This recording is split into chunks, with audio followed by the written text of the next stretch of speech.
창세기 24장 12절부터 20절까지의 말씀을 가지고 섬김이 먼저입니다 라는 제목으로 주의 말씀 같이 나눕니다. 1993년도 8월자 리더스 다이제스트 잡지에는 제임스 피셔 2세가 쓴 더불어 사는 삶의 지혜란 글이 큰 화제가 되었습니다. 기업 심리학자였던 제임스 피셔 2세는 직장 생활에서 과연 어떻게 하면 성공할 수 있을까, 이것을 가지고 집중적으로 논의하는 가운데 그 성공의 비결을 이렇게 얘기를 합니다. 친구를 얻고 싶거든 당신이 먼저 친구가 되어라, 이야기를 합니다. 그리고 그 글의 끝맺음을 기독교의 황금률과 같이 이렇게 얘기를 합니다.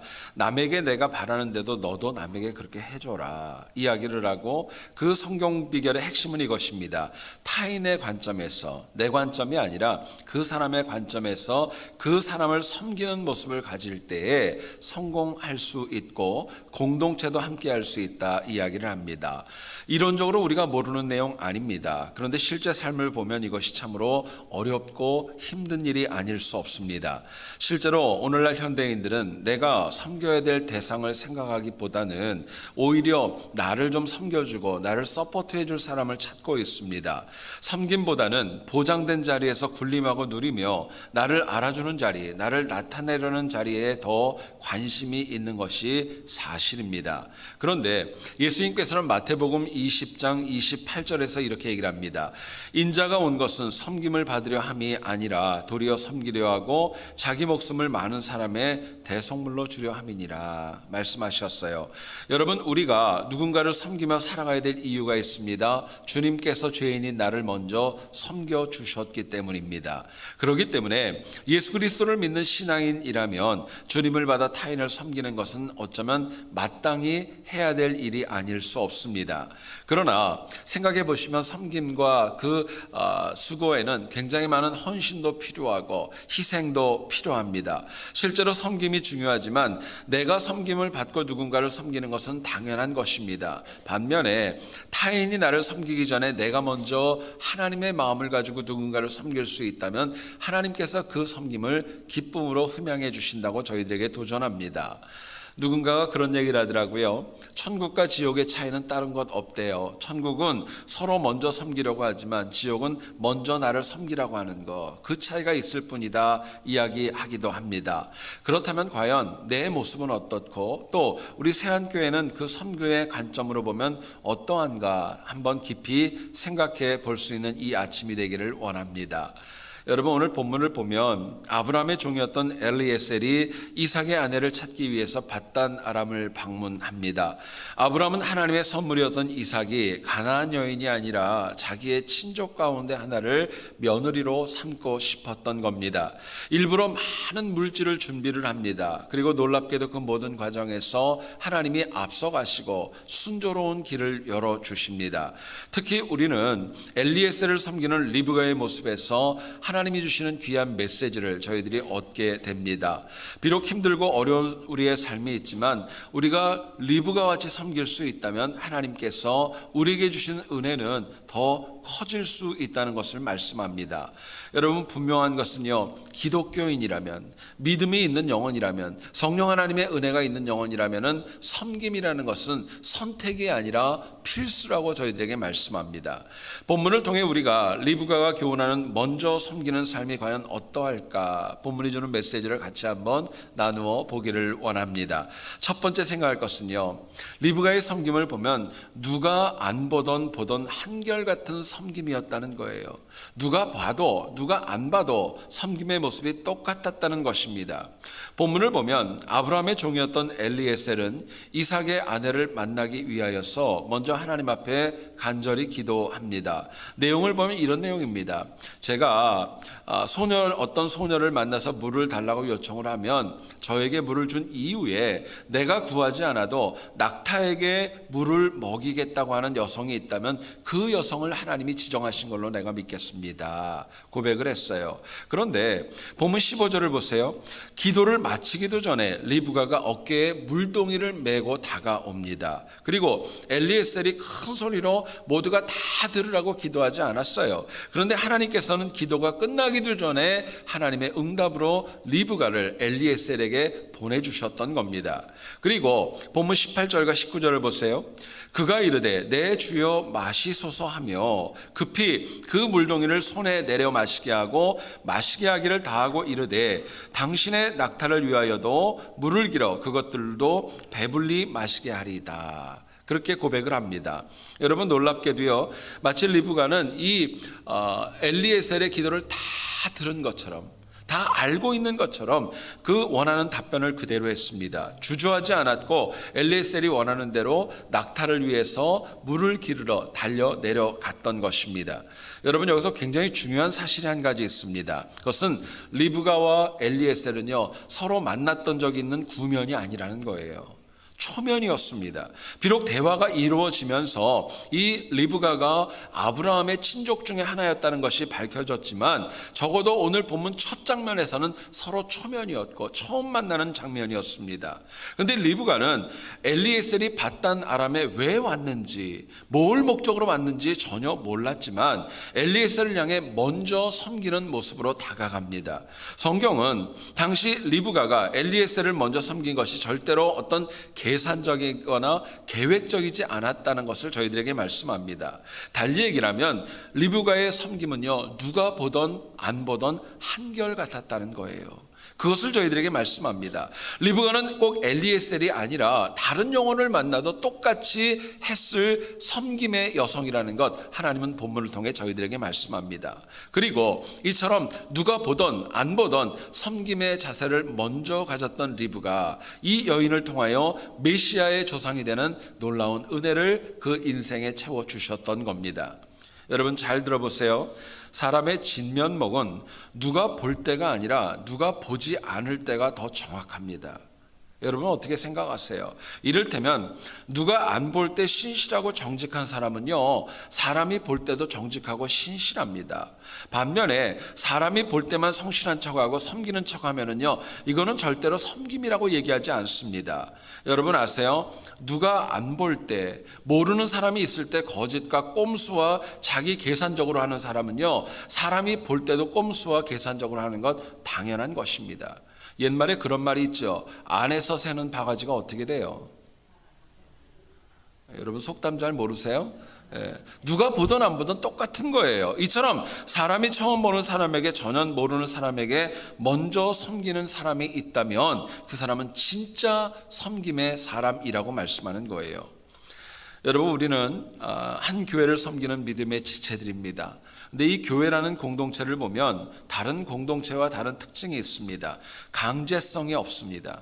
자원하여서 볼런티어로 헌신하고 사역하는 가운데 교회가 이루어집니다. 교회가 맡겨진 사역을 제대로 못한다고 그 영혼에게 불이익을 주고 어떤 강제성을 가지고 제재를 할 수 있는 그런 개념이 아니지요. 달리 얘기하면 교회는 철저하게 누가 보던 안 보던 섬김의 자세를 통하여서 부흥이 될 수도 있고 쇠퇴가 이루어질 수도 있는 겁니다. 실제로 신실한 영혼의 특징이 있어요. 누가 뭐라고 하던 안 보던 보던 간에 자신의 자리에 섬김의 자리를 지킵니다. 역으로 신실하지 못한 영혼의 특징이 있습니다. 먼저 나를 좀 섬겨달라는 거예요. 나를 좀 알아달라는 거예요. 내가 나서야 뭐가 된다고 하는 정말 말도 되지 않는 착각에 빠져 살아가는 겁니다. 저는 여기에 있는 우리부터, 눈에 보이는 것부터 먼저 섬김의 자세를 가질 수 있기를 소원합니다. 여러분, 생각해 보세요. 모르는 것, 안 보이는 것 어떻게 섬기겠어요? 그러나 어떤 영혼은 눈에 보이는, 눈에 띄는 걸 가지고 섬김이 아니라 누군가를 책망하려고 할 때도 적지 않아 있습니다. 근데 여러분 아세요? 아무리 맞는 내용이라도 그 마음에 섬김의 마음이 없다면 그것은 책망이 되고 관계를 깨지고 하나님의 영광을 가리는 것입니다. 여러분, 실제로 타인이 할 수 있지만 내 눈에 뭔가를 띄게 하시는 것이 있어요. 남들에게는 보이지 않는데 교회에서 뭔가를 할 때 내 눈에 띄는 것이 있으면 그거 나보러 하라는 거예요. 그거 순종하고 그거 헌신하고 그거 섬기는 것이 하나님 앞에 바른 모습이라고 이야기하는 것입니다. 조용히 먼저 묵묵히 섬기는 영혼에게 하나님께서는 하나님의 때에, 하나님의 시간에, 하나님의 방법을 따라 귀한 복을 허락해 주시기 때문에 그렇습니다. 여러분이 잊지 마세요. 누가 안 볼 때, 누가 주목하지 않을 때 주어진 일을 섬기는 그 영혼이 진짜 믿음이 있는 영혼입니다. 그게 진짜예요. 이유는 믿음이 없다면 누구도 안 보는 곳에서 하나님을 섬기려는 마음 가지고 살아갈 수 없기 때문에 그렇습니다. 저희들이 누가복음을 보면 10장에 참 유명한 이야기가 나옵니다. 바로 선한 사마리아인의 비유가 나오죠. 어떤 사람이 예루살렘에서 여리고로 내려가다가 강도를 만났습니다. 그리고 매를 맞고 거의 죽게 되었죠. 그리고 여러분 아시는 대로 제사장과 레위인이 그 죽어가는 사람 옆을 지나갑니다. 근데 여러분 그들이 어떻게 합니까? 아무것도 도와주지 않아요. 자기 길이 바쁘다고 가게 됩니다. 근데 여기서 한 가지 주목해야 될 것이 있어요. 제사장과 레위인이 지나갈 때 주변에 아무도 없었다는 거예요. 주변에 아무도 없었어요. 그렇기 때문에 그냥 외면하고 지나치고 말았어요. 그런데 똑같은 상황에서 천대받았던 사마리아인은 다가옵니다. 죽어가는 사람을 살립니다. 참고로 누가복음 10장 33절과 34절을 참고하면 일부러 죽어가는 사람을 바라보고 다가가게 됩니다. 자신의 소유로 상처를 싸매어 줍니다. 자기 짐승에 태워서 주막까지 데리고 가고 치료비가 더 들면 내가 오는 길에 더 갚겠다고 이야기합니다. 여러분 그리고 주님은 마지막에 그렇게 질문합니다. 누가 강도 만난 자의 이웃이냐? 물어보세요. 그리고 주님은 사마리아인처럼 누가 보던 안 보던 간에 먼저 섬김의 손길을 내밀라고 저희들에게 도전하는 것입니다. 여러분 생각해 보세요. 하나님께서 이 사마리아인이 강도 만난 사람을 위하여 썼던 그 물질과 정성 채우셨을까요? 안 채우셨을까요? 여러분 어떻게 생각하세요? 성경에는 그거 나오지 않아요. 근데 제 마음에는요 아마 차고 넘치게 채우셨을 거예요. 여러분 잊지 마세요. 영적으로나 경제적으로나 누가 보든 안 보든 먼저 섬기는 그 영혼이 가장 큰 은혜를 입는 것입니다. 그게 하나님 메시지예요. 여러분 2019년 새해가 되면 저는 그래요. 여러분들 각자가 우리 교회를 섬길 때 누가 보던 안 보던 섬김의 자세를 가질 수 있기를 원합니다. 누가 안 봐도 먼저 섬기며 신앙생활할 수 있다면요 아마도 우리 교회는 천국이 될 것입니다. 부흥할 것입니다. 은혜로 채워질 줄을 믿습니다. 우리가 머리로만 이것을 알지 말고 실제로도 누가 안 보던 간에 먼저 섬기는 우리 모두가 될 수 있기를 주님의 이름으로 축원드립니다. 두 번째로 생각할 것은요, 먼저 섬기는 삶에 리브가의 특징이 있습니다. 최선을 다해 섬긴다는 것입니다. 최선을 다해 섬기는 것이 리브가의 특징이었다는 거예요. 본문 10절을 보시죠. 그 10절을 보면 엘리에셀은 오늘 본문의 내용을 보면 이삭의 아내를 구하기 위해서 낙타 10匹를 끌고 밧단 아람으로 도착하게 됩니다. 그리고 이 엘리에셀은 이삭의 아내를 순족하게 만나게 해달라고 기도합니다. 그 기도의 내용이 14절에 나옵니다. 보세요. 너는 물동이를 기울여 나로 마시게 하라 하리니 그의 대답이 마시라. 내가 당신의 낙타에게도 마시게 하리라 하면 그는 주께서 주의 종 이삭을 위하여 정하신 자라. 이로 말미암아 주께서 내 주인에게 은혜 베푸심을 내가 알겠나이다. 그렇게 기도를 해요. 그런데 저는 말씀을 묵상하면서 그런 생각이 들었습니다. 이 엘리에셀이 기도한 내용이 참으로 어려웠구나. 얼토당토하는 내용이구나. 어떻게 이런 기도를 드릴 수 있었을까? 굉장히 마음에 의심이 제 마음에 들었습니다. 이유는 이것입니다. 여러분 보세요. 처음 만나는 사람에게 물 한 잔 주십시오. 그거 어려운 거 아닙니다. 근데 문제는 그 다음의 내용이에요. 10마리나 되는 낙타에게도 내가 요청하지 않았는데 먼저 물을 먹이겠다고 하는 사람이 나타나면 그 사람이 이삭의 아내인 줄을 알겠다는 그 내용은 사실은 상식적으로는 맞지 않는 내용입니다. 여러분 존 맥스웰이라는 분이 쓴 책 가운데 거인들의 인생 법칙이라는 책이 있어요. 그 책을 보면 이런 내용이 나옵니다. 여러분 낙타 한 마리가 마시는 그 물의 양을 보면은요 한 번에 배불리 먹으려면 80리터를 먹는데요. 여러분 80리터가 얼마나 되는 줄 아세요? 우리가 일반적으로 가지고 다니는 1리터짜리 있죠. 그거 80개를 갖다가 낙타 한 마리가 순식간에 마셔버린다는 거예요. 그런데 당시 리브가가 메고 왔던 물동이가 과연 얼마나 됐는지 우리는 알 수 없어요. 근데 맥시멈으로 잡아서 20리터짜리라고 생각을 해봅시다. 20리터도 여러분 드는데 굉장히 어렵고 무거웠을 거예요. 그런데 여러분 생각해 보세요. 낙타 한 마리한테 물을 먹이기 위해서 그 우물까지의 거리가 얼마나 되었는지는 모르겠지만 무려 4번이나 왕복하면서 물을 길어와야 한 마리를 먹일 수 있었던 거예요. 제가 물어봅니다. 한 마리를 먹이기 위해서 4번을 왔다 갔다 했으면 10마리를 먹이려면 몇 번 왔다 갔다 할 수 있었겠어요? 우리 교인들은 참 산수를 잘하세요. 이건 수학은 아니에요. 10번, 40번을 갖다가 왔다 갔다 하면서 그 낙타에게 물을 먹여야 했을 겁니다. 근데요, 여러분 11절을 보세요. 엘리에셀이 기도하고 리브가를 만난 시간은요, 저녁 시간이었습니다. 낮이 아니었었어요. 아침도 아니었습니다. 당신은 전기가 없었을 거예요. 근데 낙타 10마리에게 정말 물을 길어다 먹이려면요, 얼마나 한밤중까지 이 젊은 여성이 오락가락하고 땀을 흘리고 옷이 젖을도록 열심히 뛰었겠어요. 저는 그러기 때문에 엘리에셀의 기도 내용이 참 어처구니가 없고 불가능한 내용이다 마음이 아팠던 것입니다. 그런데 본문 19절을 보세요. 마시게 하기를 다하고 이르되 당신의 낙타를 위하여 물을 길어 그것들도 배불리 마시게 하리라 이야기합니다. 정말 기도한 그대로 리브가가 나서가지고 얘기를 해요. 이제 당신이 마셨으니까 낙타 10마리에게 내가 그들도 그냥 먹이는 게 아니라 배불리 마실 수 있도록 내가 물을 길어다 주겠다는 거예요. 그리고 20절을 보세요. 급히 물동이에 물을 구유에 붓고 다시 기르려고 우물로 달려가서 모든 낙타를 위하여 깃는지라 이야기합니다.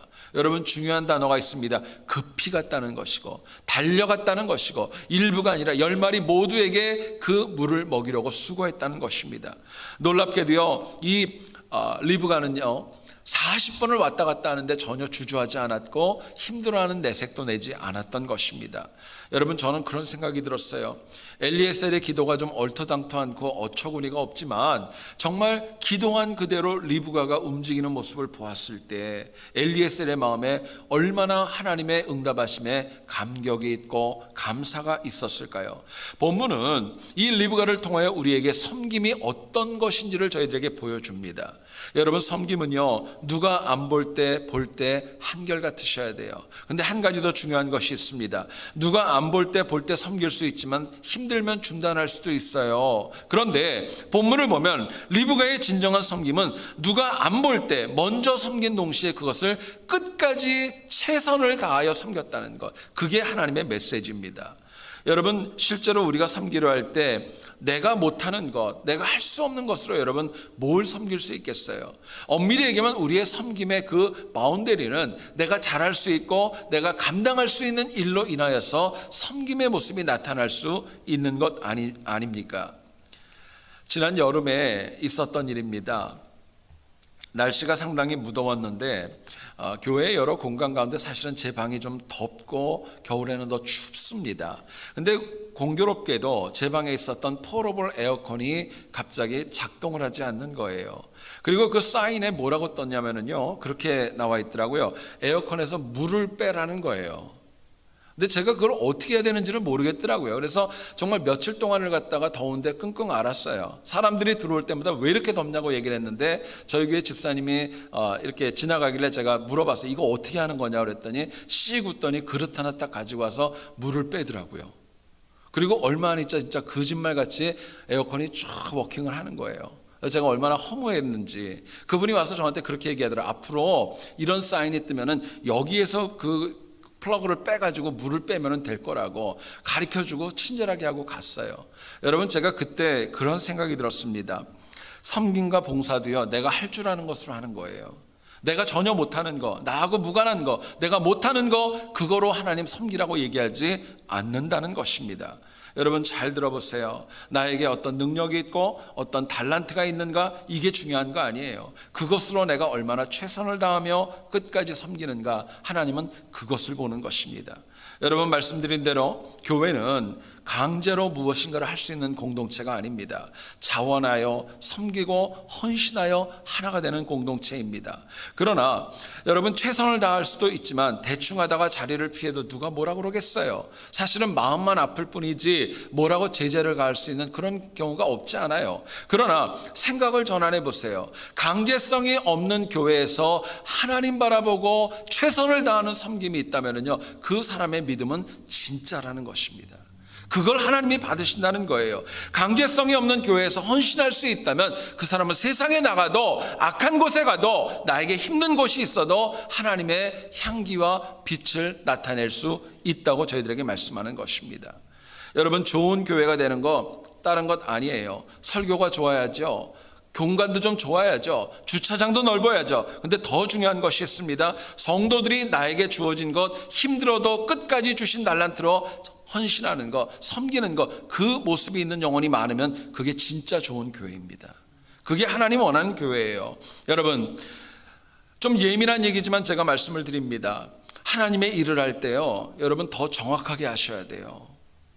세상의 일을 하는 것도 중요하지만 하나님의 일은 더 믿음을 가지고 더 헌신하셔야 돼요. 하나님의 일은 시간관념 정확하셔야 돼요. 늦는 거 안 됩니다. 더 하나님의 일을 할 때는 더 내 것을 드리며 하는 게 그게 더 맞는 것입니다. 하나님의 일은 내가 힘들어도 손해봐도 그 일에 헌신하는 것입니다. 여러분, 그렇게 헌신하는 영혼들 보세요. 안 된 영혼이 있나? 다 잘 되는 거예요. 여러분, 자신이 남보다 좀 잘하는 거 있으세요? 내가 좀 남들보다 좀 좋아하는 거 있으세요? 더 잘할 수 있는 거 있으세요? 그렇다면 그거 가지고 최선을 다하여 더 겸손하게 섬길 때 이 교회가 내 인생도 더 아름다워지는 것입니다. 여러분, 그런데 많은 사람들이 그런 경우 있어요. 하나님 일을 하면서 자꾸 나를 나타내려고 그래요. 내가 좀 보여야 되고, 내가 좀 나타내야 되고, 나를 좀 알아봐 달라고 그러고, 나를 좀 인정해주고, 안 그러면 또 삐져가지고, 우리 교회 말고 삐져가지고요, 입이 이만큼이 나오시고, 뭐 교회 또 안 나온다고 그러고. 이거 녹음 되나요? 이거 녹음 되는구나. 여러분, 그런 분들이 있어요. 그게 섬김이 아닙니다. 하나님 그거 기뻐하시겠어요? 그거 안 받으십니다. 여러분, 정말로요, 하나님께서 내게 주신 섬김의 직분은요, 정말 헌신하는 가운데 최선을 다하는 끝까지가 필요합니다. 많은 분들이 그런 분들도 있어요. 섬김의 일을 부탁받으면 일단 뺍니다. 그리고 안 하겠다고 그래요. 근데 여러분 보세요. 섬김을 통해 은혜 받는 건 누가 은혜 받는 거예요? 내가 받는 거예요. 내가 그 은혜를 하나님께서 채워주시는 것입니다. 잊지 마세요. 하나님은 누가 안 보던 간에 섬기는 영혼, 끝까지 최선을 다하는 그 영혼에게 공짜 없습니다. 하나님의 은혜로 채워주시는 거예요. 여러분, 부족해도 우리 각자가 주어진 사역에서 최선을 다해서 섬길 때 우리 교회가, 우리의 인생이 더 든든해질 줄을 믿습니다. 그리고 생각지 않았던 하나님의 은혜와 열매가 우리의 인생에 채워질 줄을 믿습니다. 여러분, 그렇기 때문에 우리가 새해가 되고 남은 우리의 인생 가운데에서도 하나님이 나에게 주신 자리가 있다면 더 정확하게, 더 신실하게, 그리고 먼저 하나님을 섬기고 끝까지 최선을 다하는 우리 모두 될 수 있기를 다시 한번 주의 이름으로 축원드립니다.